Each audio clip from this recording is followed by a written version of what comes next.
Now for this scenario, we're looking at an infant who is in cardiac arrest, but we have two rescuers to be able to do CPR.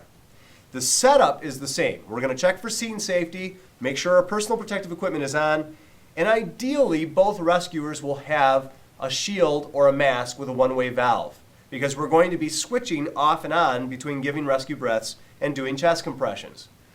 Now, when you approach the patient, the first person that gets to the baby is the one who's going to do the assessment, check for signs of breathing, check the pulse, and initiate the EMS call, not necessarily in that order.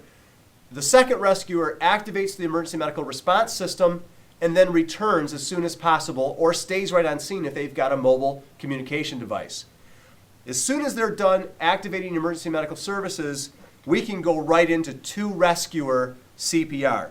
So I'm going to be doing one rescuer CPR the whole time while the second rescuer is away. Once the second rescuer comes in, the technique changes a little bit.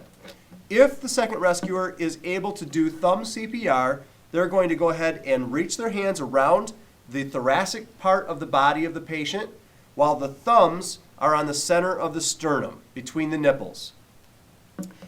Now, if you can't do that because you have problems with your thumbs or for whatever reason it doesn't work for you, an alternative is still okay to do the two fingers on the sternum as a second rescuer. Now, one mention about the circumferential squeeze that we saw back in 2005. There hasn't been enough research and science to say, yes, it's a good thing, or no, it's a bad thing. So at this point, it's indifferent. They're simply de-emphasizing the circumferential squeeze while maintaining the thumb CPR. So the verdict is still out on that. They're not really voting pro or con in regards to the advantage of doing a thoracic squeeze. Maybe more science will come down the road. So he's going to go ahead and start with his thumb CPR. The second thing that changes is that we move from 30 compressions to 2 respirations with 1 rescuer CPR to a 15 compression to 2 respiration model. So after he gets done with his 15 compressions, I'm going to seal the mask. This is an adult mask that's being improvised. Of course, if you have an infant-sized mask, it's always a good idea to match the proper equipment with the proper size patient. In this case, though, because these are such a common mask to use and to find, I'm going to show you how to improvise an adult-sized mask with a baby. You're simply going to flip it upside down from what it is normally with the adult, and the small, narrow part that normally goes over the nose of the adult patient is now going to go over the chin of the baby, while the rest of the mask seals over the nose and the rest of the face. I'm going to make sure to seal the mask tight, firmly to the face while keeping the head in a neutral position. The compressor is going to do now 15 compressions, and then after their 15 compressions, I'm going to deliver my 2 rescue breaths to get chest rise and fall. 15.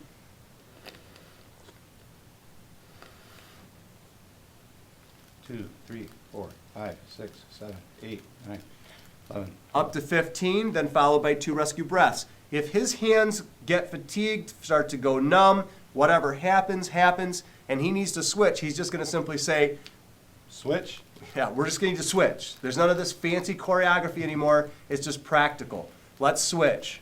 So we find a good time. He fades to the back so we don't stumble over each other. Switch masks.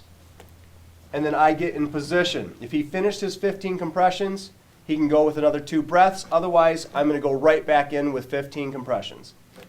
Remember, when you're up here and you're making the switch, normally the old saying used to be, give the patient a kiss goodbye. That was just an easy way to remember that you usually, when you switch in a 2 rescuer CPR situation, you end with 2 rescue breaths, make your switch, come right in, and then continue your good effective compressions. Again, 15 compressions, a third of the depth of the full chest in depth, and at least 100 compressions a minute. That's more than 1 a second. We're going to continue this until an AED arrives or until the emergency medical services or advanced life support arrives to take over. Baby, are you okay? Are you okay? Doesn't appear to be breathing. You go call 911 and tell them we have an infant that's not breathing and we have 2 rescuers on scene. Got it. I don't feel a pulse. I'm going to start CPR. 1, 2, Yeah, 911. 6, 7, We've got an 8, infant who's 9, unresponsive, 10, not 11, breathing. 12, 13, CPR 14, is in 15, progress. 17, 18, 19, 20, No, no AED. 25, 26, 27, 28, We're 29, at 30. 5005, Plainfield Northeast, Kansas, Michigan. Yes, please. Thank you. 1, 2, 3, 4. Take over compressions. Yep. 10, 11, 12, 13, 14, 15. 1 and 2 and 3 and 4 and 5 and 6 and 7 and 8 and 9 and 10 and 11 and 12 and 13 and 14 and 15. Man, I'm getting really tired. Mhm. 2 and 3 and 4 and 5 and 6 and 7 and 8 and 9 and 10, 11, 12, 13, 14, 15.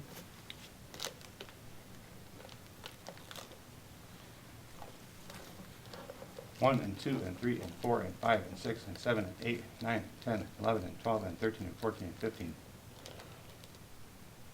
And we would continue this until EMS arrives or an AED arrives on scene.